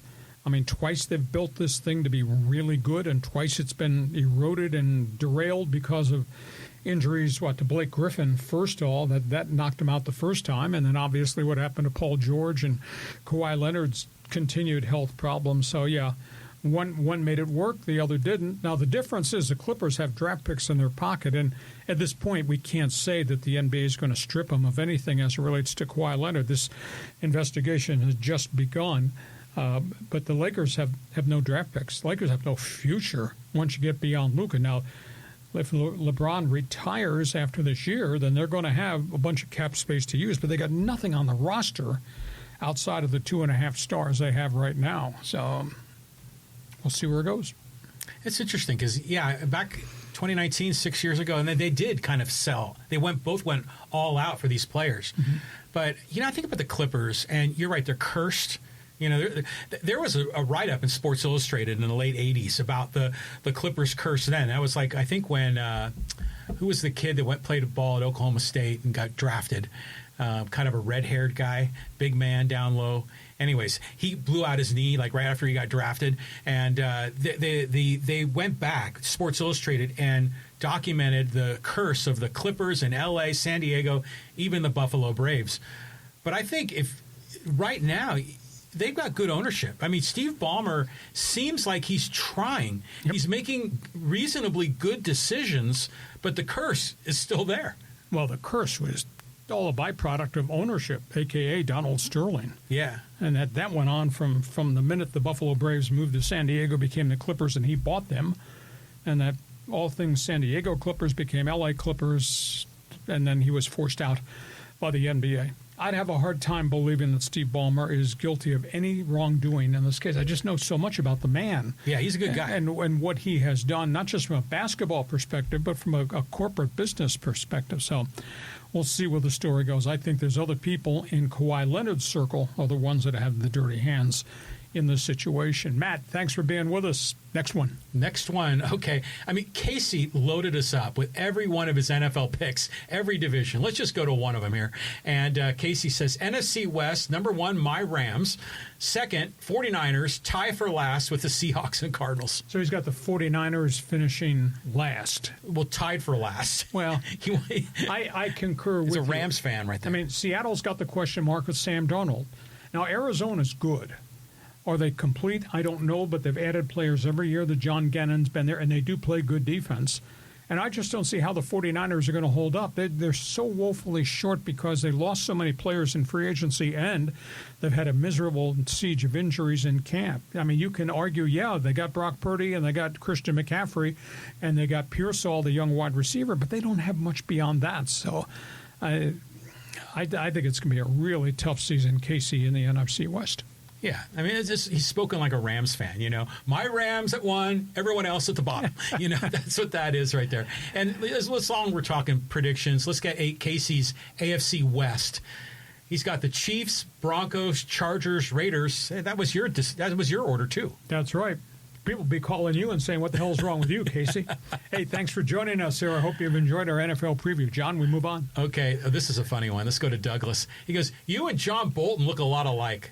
You talking about you? No, you. Well, we're both bleeping brilliant. He in the political world, me in the sports venue. That's a compliment. I take that as a compliment. Thank you. Okay, yeah. You want to blow up Iraq or something? Well, I'll wind up on CNN. There you will. Okay, let's keep on trucking, and let's go to John. He goes, are there still Chargers fans in San Diego? I thought that anyone wearing a Chargers jersey received it as a donation to the homeless. Oh, just piling on, aren't you? You know, it is interesting. I run across people who say they do still follow the Chargers. I catch some flack on my website. You know, I have an email address on my website you can reach me through. And people say, you know, I still follow the Chargers, and they were here, and they were my team, and I'm going to continue to be my team. That's fine. I can't be a fan of anything as it relates to the Spanos family, but I am a fan of the coaching staff and a fan of, obviously, Justin Herbert and some of the really quality people that have played there. But it's intriguing. I don't know how to gauge. Are you a Charger fan? I run mini polls on X, you know, and everybody participates in mini polls. Says, screw them. I'm not following them. I may follow the NFL. I'll follow the game of the week, but I'm not following the Chargers. So I don't know how many Charger fans are actually here that really, heart and soul, are still involved with the team. Well, you know, when we were talking about them coming down to USD to do some of those games, and you were questioning, you know, is this Dean Spanos trying to cozy back up with San Diego? And you said, who in the hell in San Diego is still a Charger fan? And the fans, some of these hardcore Charger fans, they were all over you. They're saying, what are you talking about? We see people flying to away games for the Chargers from San Diego. And they'll fly to, you know, to the New York Jets and the Bengals and everywhere else where the Chargers are playing. And so they say there's still a lot of fans here in San Diego. I don't know. They're kind of like underground or something. The TV ratings, the Chargers used to get a 31 share on TV when they were here in San Diego. Mm-hmm. They get about a 14 to 15 share for Charger games on TV now, which is 50%. That's not very good. You know, part of me says, well, Charger fans could still watch the games. Maybe they watch because they love the team. Maybe they watch because they hate the team and want to see them get their brains blown out. But they could still watch. But it's only 14 share, which is minuscule compared to what they used to have here. But that's probably a little bit more than, you know, a Vikings-Bears game in San Diego, right? Mm-hmm. It's got to be. You know, I find myself kind of getting sucked back in, you know, especially doing the podcast with you. And it's all blame me. Yeah. Okay, thank you. We were talking about all the NFL because after the Chargers moved, my interest in the NFL really waned. But now I find myself kind of getting drawn in, but then I still enjoy it when everything goes to hell in a handbasket in the final 2 minutes of the game. That's still with them. Truth. This is truth. I was here with John. Was it a Thursday night game 2 years ago when the Raiders beat the Chargers 63-21? Oh, my God. And it was 63-7 at one point in the fourth quarter. That was a takedown. And John's going... Yeah, that was. Now, that was the Raider in him coming. That was. It's probably more the Raider than the Charger hater, but yeah. It was unbelievable. And that's where I said, I got to write a column about this, and that's where I wrote the column that night on my website. Open memo to the Chargers. I expect your resignation on my desk by 9:30 tomorrow morning. They fired the coaching staff and the general manager at 9 a.m. Yeah. Was that was the previous coach, right? Or yeah. Brandon Staley. And they took out Tom Telesco at the same time. But they didn't take out the president of football operations. Well, of course not. John, thanks, Dad, for the job. Spanos. And AG and all those guys. Yeah. Anyways, let's keep moving here. And Michael's got a quick one. San Diego, what do you want to talk about? No, the correct phrase is get off your ass and get on your phone. Now, when you're walking around town running into people on the street, you probably get a lot of the hacksaw shtick back at you. All the time. What are the big ones that and it's always touchdown San Diego, right? No, not so much that. Pushing a shopping cart through Vaughn's, and I don't recognize people. People recognize me. And I hear this mumbling, "Show me your lightning bolt." That one, I think that one more than anyone else. Well, that's one of the all-time classics. It seemed like it was unintentional the way it you just brought that up. Came up off the top of my head. And then it's perfect in so many ways. I think that was a playoff game here. I'm not sure. It might have been when we beat Miami to go to the AFC Championship game in Pittsburgh, the Super Bowl season. Oh, yeah, I was at that game. Yeah, that and we beat them in the mud and the rain, and Stoyanovich missed the field goal in the muck and all that. And the fans went haywire. And I stood up in the radio booth, and I looked at my broadcast partners, Jim Laslovic and Pat Curran, and I said, show me your lightning bolt. Look at these fans. And it wound up on NFL film, so it was really cool. Yeah. It's funnier than hell because it's like so unintentional, but it's so funny and it fits. It's perfect. Okay, let's keep going here to Callan. Afternoon, gents. Saw this divisional race to end. Feels like a battle of attrition. Dodgers can't win. Padres can't win. Does anybody want to win this damn thing? It's either team going to make it in October. Well, somebody's going to make it. Here's the question: if they both just continue to slither towards the finish line, what are they going to be like when the playoffs begin? Because you're not playing bad teams in baseball. I mean, if you're asking me to look at the Padre roster and the Dodger roster as it's now constructed, if I'm a Padre fan, I think I'm freaking out. They don't have any starting pitching outside of Nick Pivetta. And there's no way to go get starting pitching. There's nothing you can do to make a deal.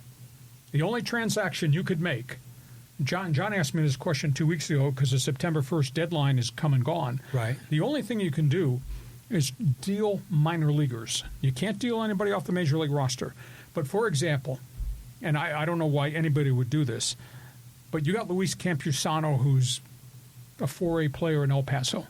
Home run king in El Paso. Yeah. You could trade Campusano as a minor leaguer to somebody else who's got a minor league pitcher, with a hope that maybe that minor league pitcher could come to your major league roster and help you in the final 3.5 weeks of the season.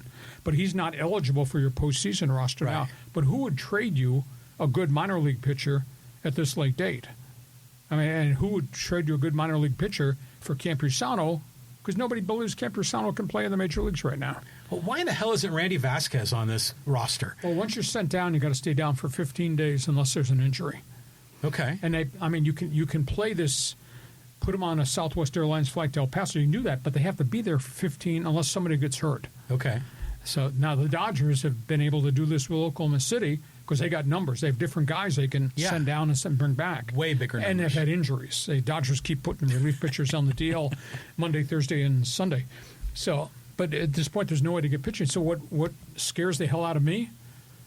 You get to postseason, who's going to be your starters you can trust beyond Pivetta? Because I don't see anybody there. You just got to hope that Darvish figures it out, that King figures it out, that Cease figures it out, and that's asking a lot. Hell is. Yeah. And in terms of the Dodgers, gold standard starting pitching.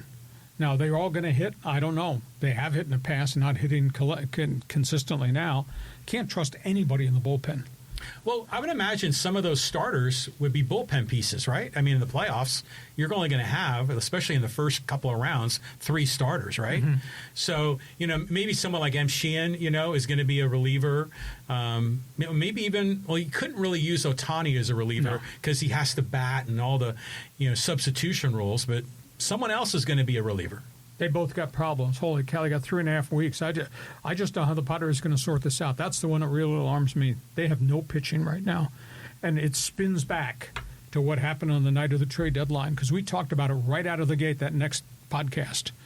You traded 2 starting pitchers out of your wafer-thin rotation, trading Kolek and Burgert. Yeah. And you got Fermin. And I know everybody was excited. Fermin played well for a chunk. But you have no starting pitching now, and now you got 3 catchers.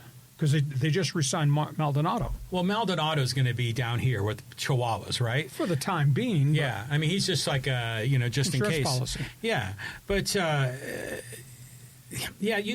Burgert was surprisingly good. I think he was a high draft pick a few years ago. 2.47 ERA. Yeah. That's 4 or 5 innings to start. And then Kolek was the guy that was the project, kind of Rule 5, so house money for A.J. Preller. It worked out. But when they make, what's amazing is every time they make these deals, at the time of the deal, I'm thinking to myself, okay, I kind of get that. We really desperately needed a catcher. You have house money with Kolek.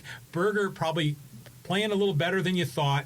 and you figured Cease and King and Darvish were all going to figure it out, so let's go for it. And then, then the whole thing blows up in their face again. They got problems. Callum, great to have you on board, man. Thanks for being with us. Okay, let's go here to Michael. He goes, I'm not happy with the players on the Padres. Overpaid losers. Time to boycott. Not watch. Not go to games. We could show the team. We're not happy. Well, I don't think that's going to happen. But if they get into a downward cycle, I mean, if they don't go deep in postseason, the window's closing. I mean, I said they had to be in the World Series last year, this year, or maybe next year, and that's it. So this window's starting to close fast. And you have a lot of age, a.k.a. you, Darvish. You have a lot of injury, a.k.a. Joe Musgrove. You have virtually nothing in the farm system left at the major league level to bring up. So it has to be right now. And, boy, based on what we've seen, I mean, you lose 8 of 10 games to bad teams. They're not hitting on all cylinders right now. I'd really be concerned. Did you see the attendance at the Wednesday day game for the Orioles? Well, one was 35,000, one was 32, I believe. But it looked like it was really empty. I mean, someone made a comment on X. They say this is the emptiest I've ever seen Gallagher Square all season. Mm-hmm. And you see it like, a couple of beach blankets on the hill, and that's it. It's a day game, and school's back in. But there's been some day games where people show up. It's in the summer, though. Vacations, kids. Yeah. So I wouldn't worry about it. There's probably some no-shows on an afternoon game that are season ticket holders, etc. And this town has really supported it. I mean, it's going to probably draw close to 3.4 million this season, which is amazing. That'd be third year in a row they've busted the all-time single-season record. Padre fans deserve something, It's called the World Series. Yeah, there were moments this season where I was convinced that maybe this is the magical year, everything's going to work, and then 3 games later, I think they're doomed. It's just an emotional roller coaster. Yeah, it really has. And right now, to me, it's very alarming what's happened to the pitching staff. Mike, thanks for being with us. Okay, let's go here to Gary. Gary goes, I have a question, but you cover it all. The Chargers are going to face a stadium full of rabid Chief fans in Brazil and will lose as usual. Don't worry about being a Charger hater, Lee. Wear it proud. We have a lot of company. I'm with Coach John Quintera. I hope the Chargers go 0-17. Well, that's what I said. I hope Justin Herbert goes 17-0 and Dean Spanos goes 0-17. I got people on social media that just say it's terrible that I feel that way. Well, I felt it. I experienced the highs and the lows and the way everybody in our community was treated. So I have a right to my opinion, just like you have a right to your opinion. I think the thing that really stuns me, and you can tell me I'm wrong, I know I'm not. Dean Spanos gave up a home game at SoFi Stadium, a home game against the bitter rival Kansas City Chiefs. Home field advantage to go to Brazil. Why the hell would you do that?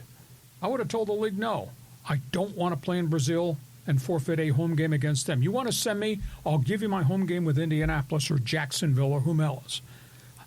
You gave up home game against the elite team in your division you have to beat. Well, Roger Goodell, I'm sure, is slipping him some money. He's got to.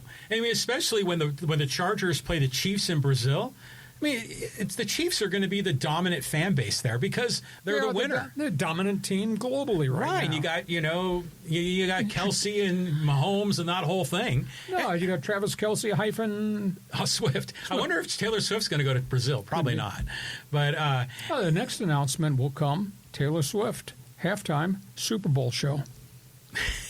I saw, but just a weird one is, you ever remember the rock band Foreigner? Yeah, from the 70s.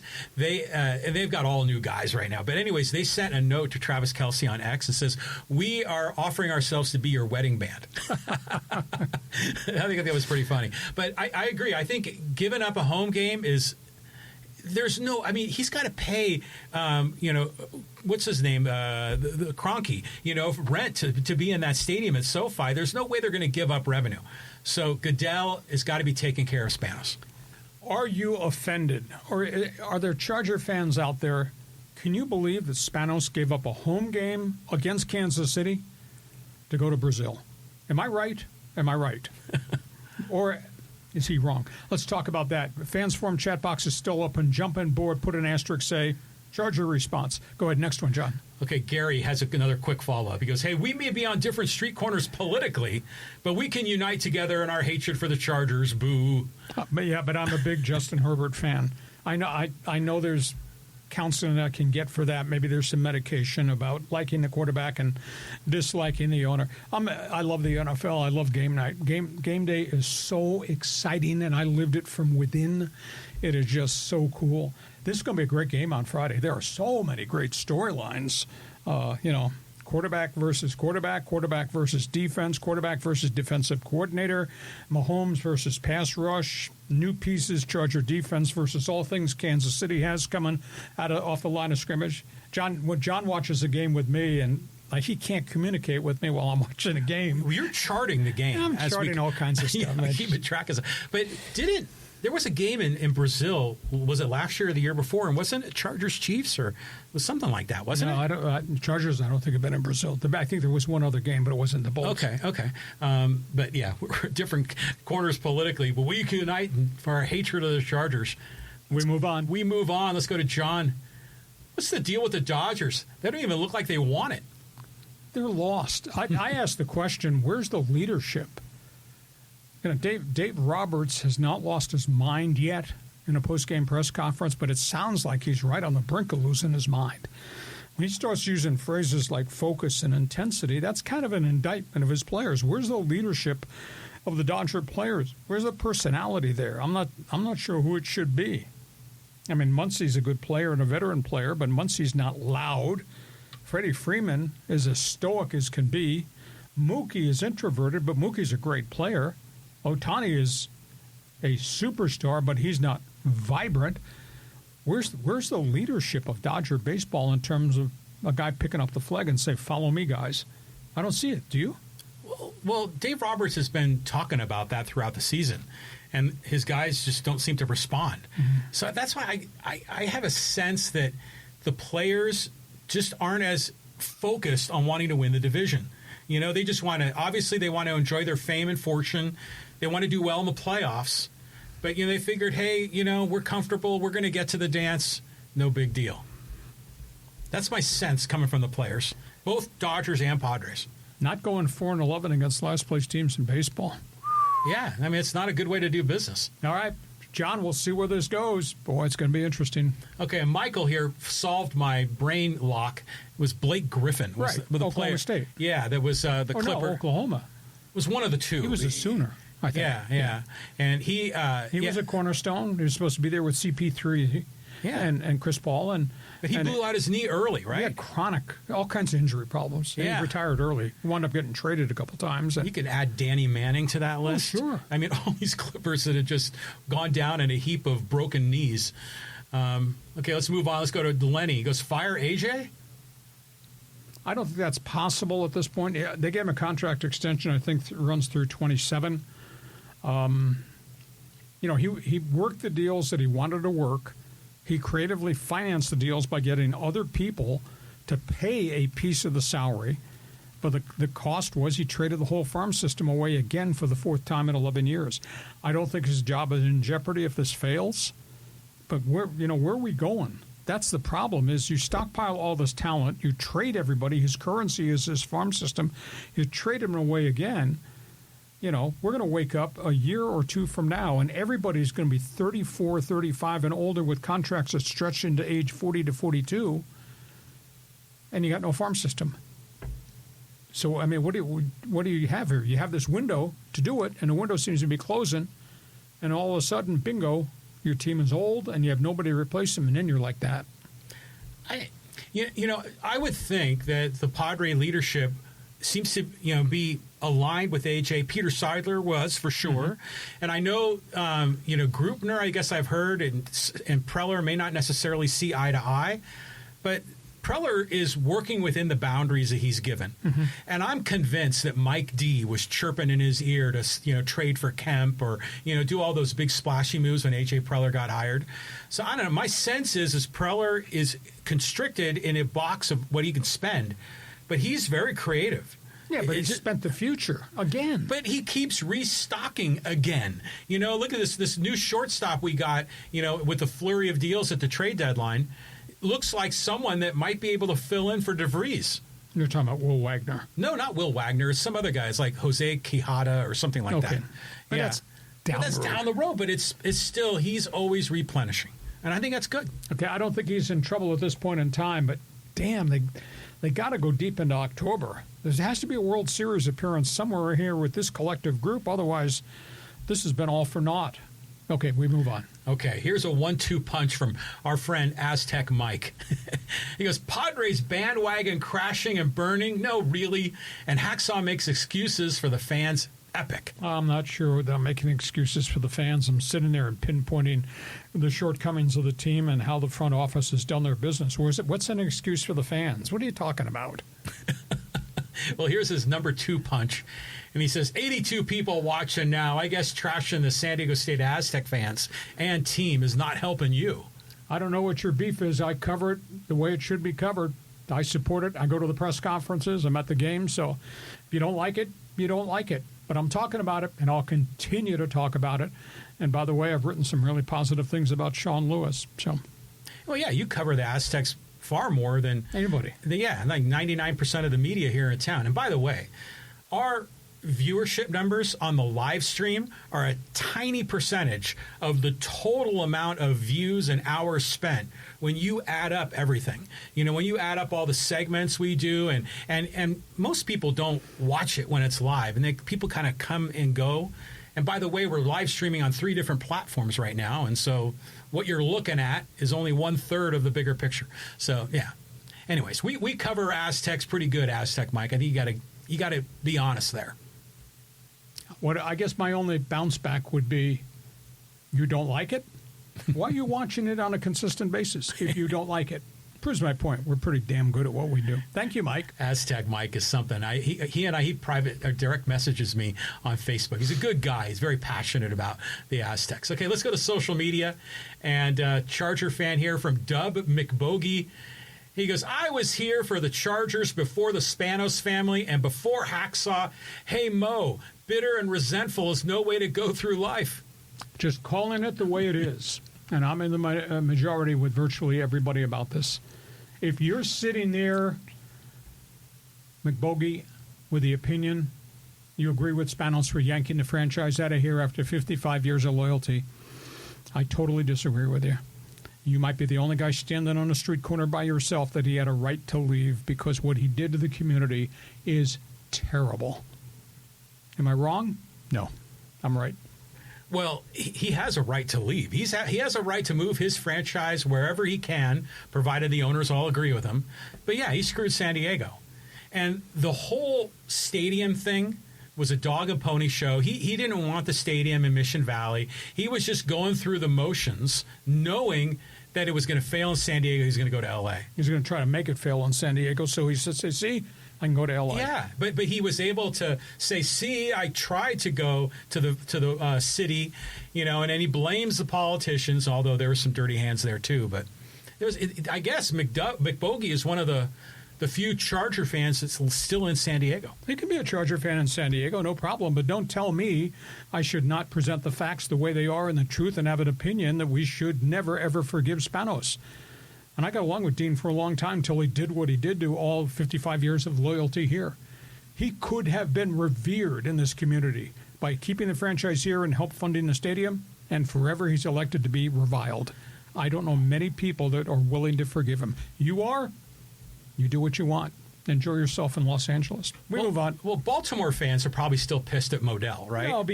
No, not at Modell. Cleveland fans would be pissed at Modell. Baltimore fans were pissed at Irsay, but then Modell. Oh, excuse me, I'm getting them mixed up. Moved the Cleveland Browns to Baltimore. Okay, I'm getting them all mixed up. But Raider fan still loves Al Davis, Mark Davis, no matter where they play. And that's hard to explain because that's been a franchise of failure for decades upon decades. Yeah. I mean, you can go to the back of your closet, and I know you have the old, dusty, dented Super Bowl trophy in the back of your closet, but my God, that was a lot of third downs ago. That was Jim Plunkett. Oh, Ken Stabler back in the day. Oh, yeah. Okay, let's keep going. Angels talk here from Teamer. He goes, as an Angels fan, what I hate about this the most is that Tyler Skaggs was a drug user, and it seems like everyone has forgotten about that and are using scapegoats, so that draws away the attention that he was a junkie. And if it wasn't Eric Kay giving him the drugs, then Skaggs would find someone else to give him the drugs. And that's a distinct possibility that in the course of discovery there may be some other evidence that's going to show up about who else was supplying Tyler Skaggs. It's a horrific tragedy, but he was hooked. He was hooked for a long period of time. He was hooked when he was an Arizona Diamondback. That hasn't come out yet, but that's going to come out probably in this trial. At the end of the day, the Skaggs family is suing Artie Moreno and the Angels, saying you should have known that Eric Kay was a drug peddler. Well, they knew that Eric Kay had a drug problem. They got Eric Kay into drug treatment programs, but Eric Kay checked himself out. They continued to employ him to try to help him to stay sober, and it didn't work. And then obviously that he was providing all types of amphetamines and everything else to a whole bunch of players aside from Skaggs, and he provided Skaggs with the fentanyl that led to his death. But you're correct. I mean, your assessment is Skaggs has as much to blame here. So I have a tough time criticizing the widow and the kids and the family left behind because they're victims. But Tyler Skaggs, he bears a huge chunk of blame for the addiction that took his life. Well, this is like broader than sports, because so many times people make terrible decisions in their life, but it's always someone else's fault. Mm-hmm. It's never personal responsibility. And so, yeah, I mean, you got to put the primary on Skaggs, and all these ancillary people that were, encouraging him or sneaking him the stuff, they bear responsibility too, but it's primarily on Skaggs. Well, he couldn't kick it. It's an addiction. Yeah. Some people never, ever kick it. Now, what was the drug? What was fentanyl? It was fentanyl. Even back then, that was before fentanyl was a big thing. He was taking pills laced with fentanyl that Eric Kay bought. Yeah, and you got some, dude in his garage cutting that, and you don't know what the hell's in that. Exactly. Yeah. It's a horrid story. The trial begins September 22nd, so we'll keep tabs on it on this podcast. Let's do a couple more here before we run out of time. Okay, let's talk some Dodgers here. This is with the Atomic Punks, probably a Van Halen fan. He goes, hey, don't forget the BS you all and shows like yours were crying about the Dodgers for ruining baseball. Well, I'm not sure that I cried. I mean, they have the money to spend. There is a luxury tax, which is really prohibitive at their level. The Dodgers' payroll is $383. Dodgers' luxury tax bill October 1st is $151 million. That's amazing. But I wasn't crying. I called them the evil umpire because I thought that's kind of an interesting name to steal from what the Yankees were doing when the Yankees were winning. But no, Dodgers are a great organization. Now, this must be Padre fan really bitter at me, but that's... No, I think he's a Dodger fan. Oh. Yeah. So at the end of the day, the Dodgers are a great organization. And the Dodgers have the resources, being where they are, the number 2 market in the country, and they draw $4 million per year every year, and it's a tradition. So the bad mojo is the chemistry on the team right now is not right. There's just something really strange going on there. It's funny is, they're saying that the Dodgers are ruining baseball, and there were a lot of people saying that, and how does Ohtani get the deferred money, and they're working outside the rules, but it's funny, though, even for Padres, when people were commenting on the Padres and the things that Peter Seidler was doing, they were saying that was bad for baseball. They were saying you can't sustain it. And Peter Seidler said, well, you let me worry about my money and as to whether it's sustainable. But they're proving that they can sustain it. I mean, they have limits, but they're making it work. But I don't know. The Atomic Punks, by the way, I love that. I love the... Is that on your driver's license? No, but it's a Van Halen song, I think, from their first album. So that's a great name. So definitely Van Halen, L.A., that all works. Hey, you're invited to stay with us every podcast. Wave your Dodger pennant if you wish. That's cool. Okay. Now, this was an interesting one here. And this is from Raymundo.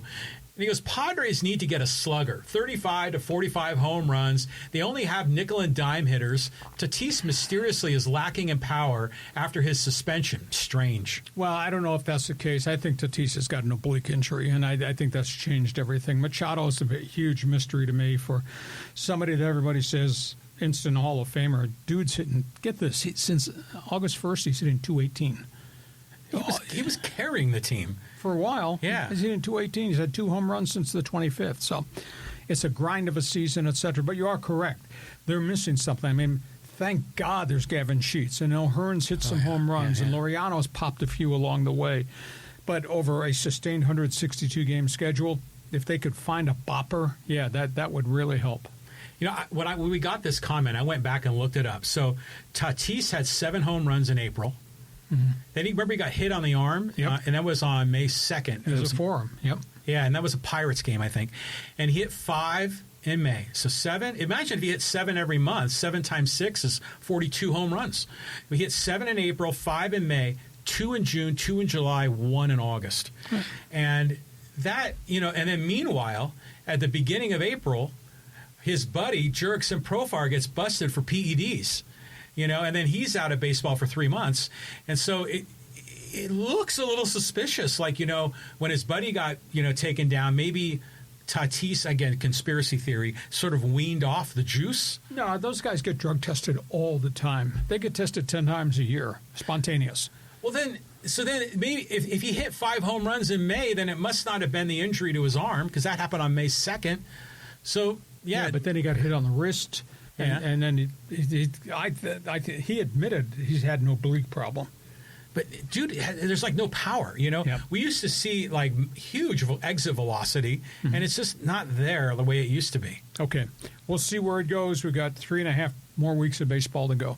One more? One more. Okay, and this is a good one. Talk a little Aztecs and UCLA. This is from AJ. He goes, it's not San Diego State or UCLA's fault, but Gavin Newsom's. I see more San Diego State and UCLA apparel in Boise than I ever did living in San Diego or LA. Everyone's left, and everyone's moving to SoCal. SoCal has no connection to the schools. Padres have capitalized on a rebrand, flashy players, top 5 stadium, and carne asada nachos and craft beer. But if you win, they will come, and those with no real connection to either school. Remember, Padres baseball, national brand, history. There's a lot there. Everybody's a baseball fan because they come from somewhere else that moved here, and they have this emotional tie to the Red Sox and the Cubs or the Indians or whomever. San Diego State, though, has got 150,000 alums that live here. Aztecs for life, so they call themselves, but they don't buy tickets to go see the football game, and that's terrible.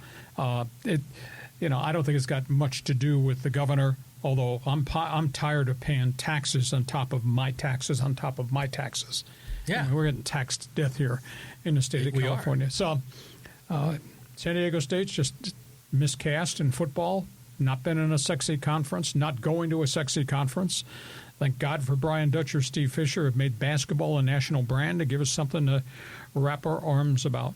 It's a tough haul. And now UCLA is the same thing. There's a story in the L.A. Times today about UCLA padding all their football attendance figures, and they were announcing 37,000 when they had 22, and they're announcing 27 when they had a home crowd of 12. Well, they're probably counting all the student tickets that they were supposed to give away but maybe didn't give them away. But there's so many factors involved in this because, there are more people leaving California to the other 49 states than the other 49 states coming to California. That's true. It's been that way for 10 plus years. But you've had the breakup of all the conferences. The Pac-12 lost its luster. The Mountain West, sort of this, junior conference. Then you have the NIL and the transfer portal, everything going sideways. You got these new coaches coming in, so everything is being flipped on its head.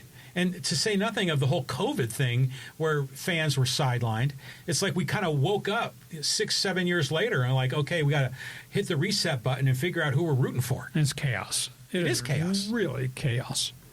And we hope you've enjoyed the chaos here today. Man, we've gone a lot of different directions on this podcast. Opening night, National Football League. Opening weekend, NFL season. Heading towards the pennant race weekend ahead of us, college football. We'll be back here Monday at 1:30. Monday bonus podcast. I hope you'll be with us. Podcast brought to you by DIXIELINE Lumber and Home Centers. 9 locations to serve you in San Diego. Have yourself a great sports weekend. You are now allowed to go sit out in your driveway where it's 103 degrees outside right now.